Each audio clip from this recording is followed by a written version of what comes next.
Dubliners by James Joyce. Story 11. A Painful Case. Mr. James Duffy lived in Chapelizod because he wished to live as far as possible from the city of which he was a citizen, and because he found all the other suburbs of Dublin mean, modern, and pretentious. He lived in an old sombre house, and from his windows he could look into the disused distillery or upwards along the shallow river on which Dublin is built. The lofty walls of his uncarpeted room were free from pictures. He had himself bought every article of furniture in the room: a black iron bedstead, an iron washstand, 4 cane chairs, a clothes-rack, a coal scuttle, a fender and irons, and a square table on which lay a double desk. A bookcase had been made in an alcove by means of shelves of white wood. The bed was clothed with white bedclothes, and a black and scarlet rug covered the foot. A little hand mirror hung above the washstand, and during the day a white-shaded lamp stood as the sole ornament of the mantelpiece. The books on the white wooden shelves were arranged from below upwards according to bulk. A complete Wordsworth stood at one end of the lowest shelf, and a copy of the Maynooth Catechism sewn into the cloth cover of a notebook stood at one end of the top shelf. Writing materials were always on the desk. In the desk lay a manuscript translation of Hauptmann's Michael Kramer, the stage directions of which were written in purple ink, and a little sheaf of papers held together by a brass pin.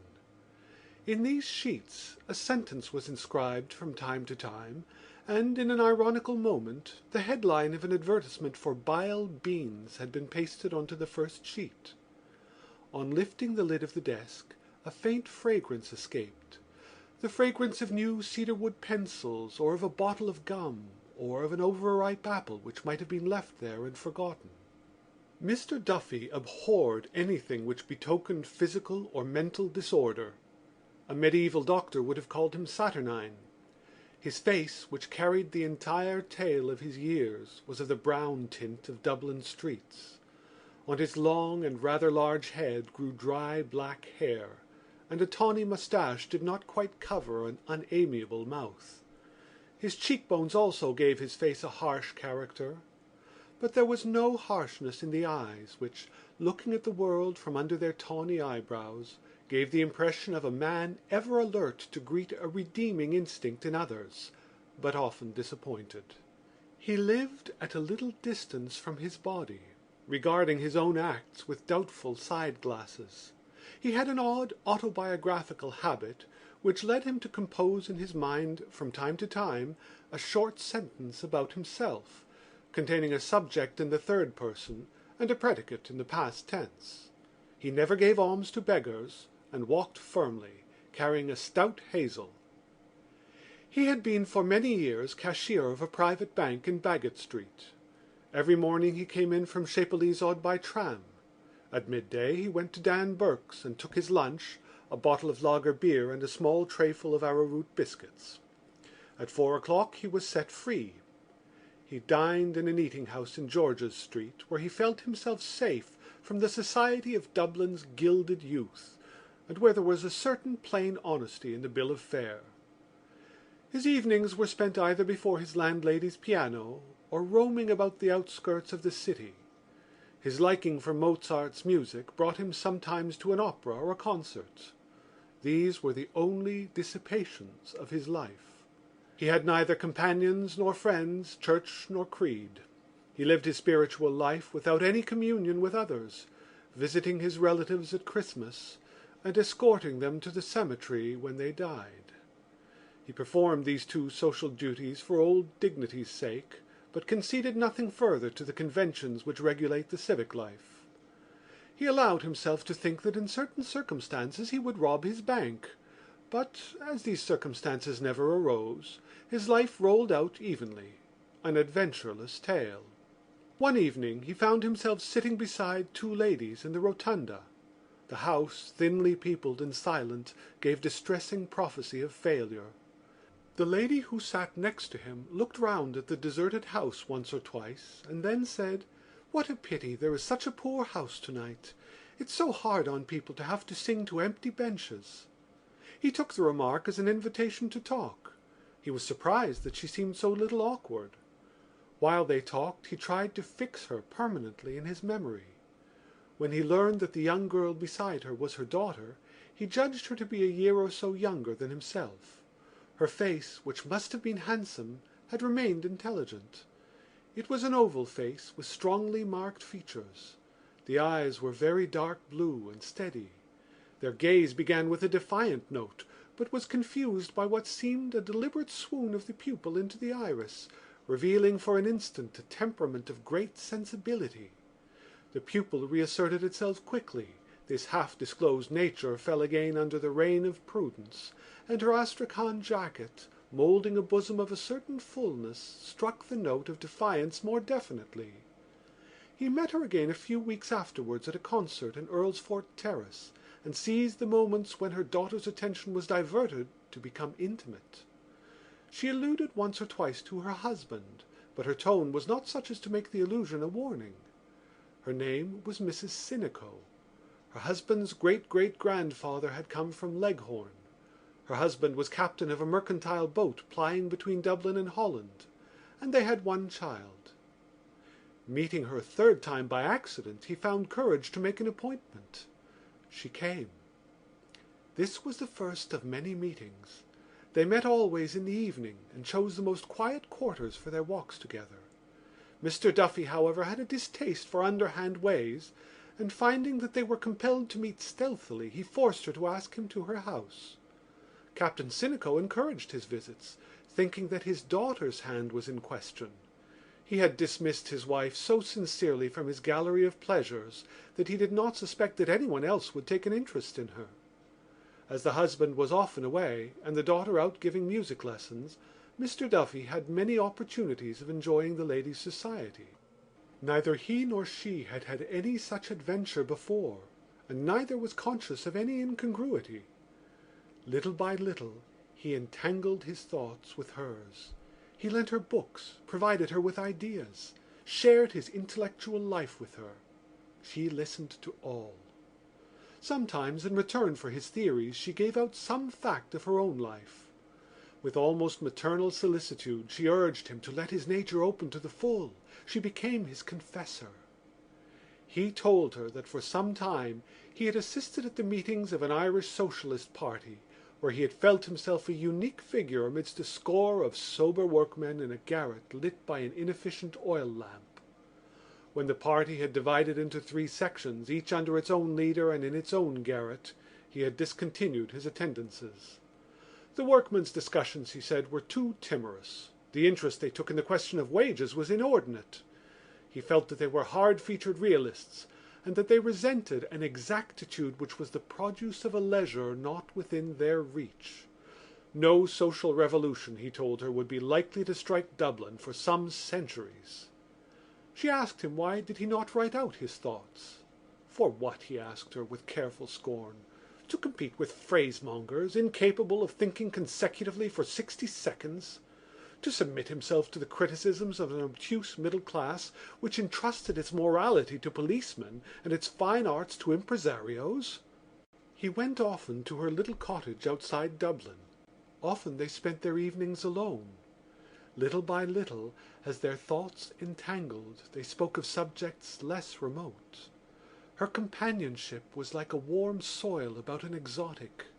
Many times she allowed the dark to fall upon them, refraining from lighting the lamp. The dark, discreet room, their isolation, the music that still vibrated in their ears, united them. This union exalted him, wore away the rough edges of his character, emotionalized his mental life. Sometimes he caught himself listening to the sound of his own voice. He thought that in her eyes he would ascend to an angelical stature, and as he attached the fervent nature of his companion more and more closely to him, he heard the strange impersonal voice which he recognized as his own, insisting on the soul's incurable loneliness. We cannot give ourselves, it said, we are our own. The end of these discourses was that one night during which she had shown every sign of unusual excitement, Mrs. Sinico caught up his hand passionately and pressed it to her cheek. Mr. Duffy was very much surprised. Her interpretation of his words disillusioned him. He did not visit her for a week. Then he wrote to her asking her to meet him. As he did not wish their last interview to be troubled by the influence of their ruined confessional, they met in a little cake shop near the park gate. It was cold autumn weather, but in spite of the cold they wandered up and down the roads of the park for nearly 3 hours. They agreed to break off their intercourse. Every bond, he said, is a bond to sorrow. When they came out of the park they walked in silence towards the tram. But here she began to tremble so violently that, fearing another collapse on her part, he bade her good-bye quickly and left her. A few days later he received a parcel containing his books and music. 4 years passed. Mr. Duffy returned to his even way of life. His room still bore witness of the orderliness of his mind. Some new pieces of music encumbered the music-stand in the lower room, and on his shelves stood 2 volumes by Nietzsche, Thus Spake Zarathustra and The Gay Science. He wrote seldom in the sheaf of papers which lay in his desk. One of his sentences, written 2 months after his last interview with Mrs. Sinico, read, "Love between man and man is impossible because there must not be sexual intercourse. And friendship between man and woman is impossible because there must be sexual intercourse." He kept away from concerts lest he should meet her. His father died. The junior partner of the bank retired, and still every morning he went into the city by tram, and every evening walked home from the city after having dined moderately in George's Street and read the evening paper for dessert. One evening, as he was about to put a morsel of corned beef and cabbage into his mouth, his hand stopped. His eyes fixed themselves on a paragraph in the evening paper which he had propped against the water carafe. He replaced the morsel of food on his plate and read the paragraph attentively. Then he drank a glass of water, pushed his plate to one side, doubled the paper down before him between his elbows, and read the paragraph over and over again. The cabbage began to deposit a cold white grease on his plate. The girl came over to him to ask was his dinner not properly cooked. He said it was very good and ate a few mouthfuls of it with difficulty. Then he paid his bill and went out. He walked along quickly through the November twilight, his stout hazel stick striking the ground regularly, the fringe of the buff mail peeping out of a side pocket of his tight reefer overcoat. On the lonely road which leads from the park gate to Chapelizod he slackened his pace. His stick struck the ground less emphatically, and his breath, issuing irregularly, almost with a sighing sound, condensed in the wintry air. When he reached his house he went up at once to his bedroom, and taking the paper from his pocket read the paragraph again by the failing light of the window. He read it not aloud, but moving his lips as a priest does when he reads the prayers secreto. This was the paragraph. Death of a lady at Sydney Parade, a painful case. Today at the City of Dublin Hospital the Deputy Coroner, in the absence of Mr. Leverett, held an inquest on the body of Mrs. Emily Sinico, aged 43 years, who was killed at Sydney Parade Station yesterday evening.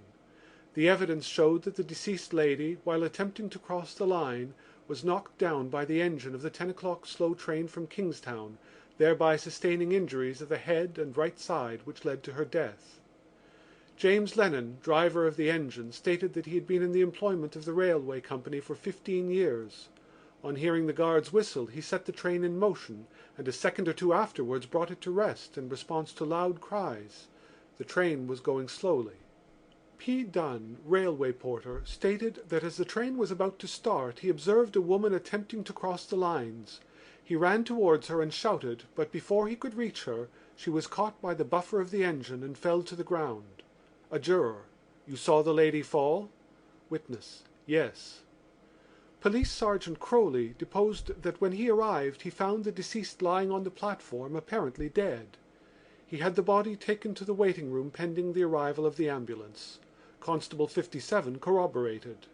Dr. Halpin, assistant house surgeon of the City of Dublin Hospital, stated that the deceased had 2 lower ribs fractured and had sustained severe contusions of the right shoulder.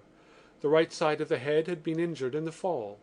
The injuries were not sufficient to have caused death in a normal person. Death, in his opinion, had been probably due to shock and sudden failure of the heart's action. Mr. H.B. Patterson Finlay, on behalf of the railway company, expressed his deep regret at the accident. The company had always taken every precaution to prevent people crossing the lines except by the bridges, both by placing notices in every station and by the use of patent spring gates at level crossings. The deceased had been in the habit of crossing the lines late at night from platform to platform, and in view of certain other circumstances of the case, he did not think the railway officials were to blame. Captain Sinico of Leoville, Sydney Parade, husband of the deceased, also gave evidence. He stated that the deceased was his wife. He was not in Dublin at the time of the accident, as he had arrived only that morning from Rotterdam. They had been married for 22 years and had lived happily until about 2 years ago, when his wife began to be rather intemperate in her habits. Miss Mary Sinico said that of late her mother had been in the habit of going out at night to buy spirits. She, witness, had often tried to reason with her mother and had induced her to join a league. She was not at home until an hour after the accident. The jury returned a verdict in accordance with the medical evidence and exonerated Lennon from all blame. The deputy coroner said it was a most painful case and expressed great sympathy with Captain Sinico and his daughter. He urged on the railway company to take strong measures to prevent the possibility of similar accidents in the future. No blame attached to anyone. Mr. Duffy raised his eyes from the paper and gazed out of his window on the cheerless evening landscape. The river lay quiet beside the empty distillery, and from time to time a light appeared in some house on the Lucan road. What an end! The whole narrative of her death revolted him, and it revolted him to think that he had ever spoken to her of what he held sacred. The threadbare phrases, the inane expressions of sympathy, the cautious words of a reporter won over to conceal the details of a commonplace vulgar death attacked his stomach. Not merely had she degraded herself, she had degraded him. He saw the squalid tract of her vice, miserable and malodorous. His soul's companion! He thought of the hobbling wretches whom he had seen carrying cans and bottles to be filled by the barman. Just God, what an end! Evidently she had been unfit to live, without any strength of purpose, an easy prey to habits, one of the wrecks on which civilization has been reared. But that she could have sunk so low! Was it possible he had deceived himself so utterly about her? He remembered her outburst of that night and interpreted it in a harsher sense than he had ever done. He had no difficulty now in approving of the course he had taken. As the light failed and his memory began to wander, he thought her hand touched his. The shock which had first attacked his stomach was now attacking his nerves. He put on his overcoat and hat quickly and went out. The cold air met him on the threshold. It crept into the sleeves of his coat. When he came to the public house at Chapelizod Bridge, he went in and ordered a hot punch. The proprietor served him obsequiously, but did not venture to talk. There were 5 or 6 working men in the shop discussing the value of a gentleman's estate in County Kildare. They drank at intervals from their huge pint tumblers and smoked, spitting often on the floor and sometimes dragging the sawdust over their spits with their heavy boots. Mr. Duffy sat on his stool and gazed at them without seeing or hearing them. After a while they went out, and he called for another punch. He sat a long time over it. The shop was very quiet. The proprietor sprawled on the counter, reading the Herald and yawning. Now and again a tram was heard swishing along the lonely road outside. As he sat there, living over his life with her and evoking alternately the 2 images in which he now conceived her, he realized that she was dead, that she had ceased to exist, that she had become a memory. He began to feel ill at ease. He asked himself what else could he have done. He could not have carried on a comedy of deception with her.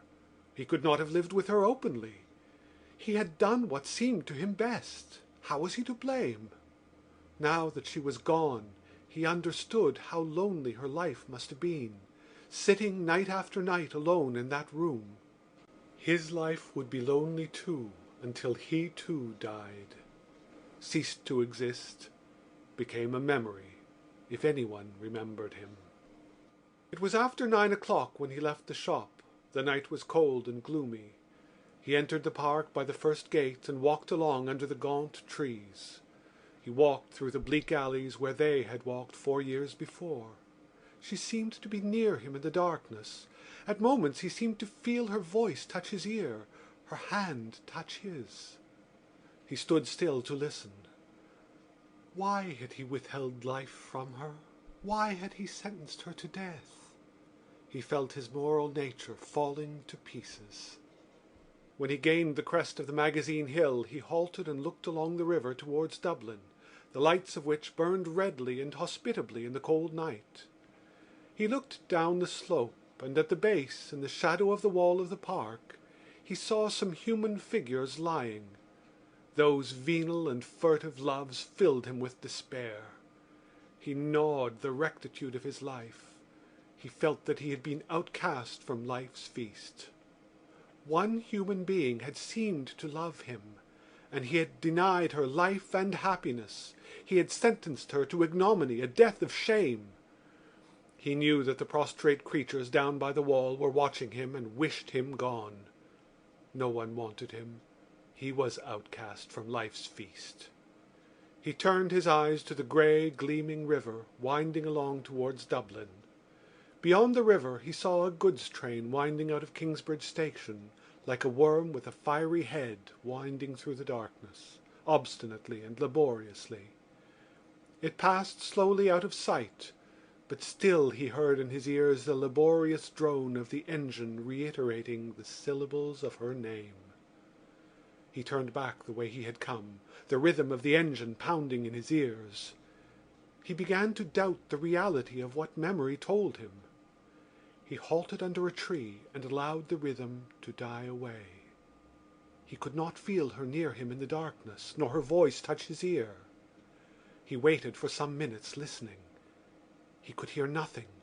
The night was perfectly silent. He listened again. Perfectly silent. He felt that he was alone. End of A Painful Case.